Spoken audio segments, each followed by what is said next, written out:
আপু, আমার নাম সাবিয়া। এটা একটা বাস্তব ঘটনা। আমি যে প্রাইমারিতে পড়তাম, স্কুলের পিছনে একজন লোক থাকতো। এরপর আমি স্কুল থেকে বিদায় নিয়ে অন্য স্কুলে চলে যাই। তারপর একদিন শুনি ওই লোকটাকে নাকি কে যেন মেরে ওনার জমিতে ফেলে রেখে গেছেন। কথাটা শুনে আমার বেশ কষ্ট লেগেছে।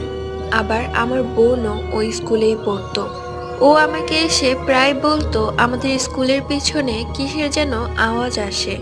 আমি অত একটা পাত্তা দেইনি, তবে আমার এক বান্ধবীর ভাই বান্ধবীর সাথে ঝামেলা করে, যা মূলত ওদের বাসা ওখানে। তখন রাত 10টার মতো বাজে। আমার বান্ধবীর ভাই সেখানে গিয়েছিল। পরের দিন ওখানে ওর লাশ পাওয়া যায়। তার কিছুদিন পর ওরা ওখান থেকে চলে যায়। আর ওই স্কুল থেকে আরো অনেক শিক্ষার্থী মারা গেছে। So like, subscribe. Thank you.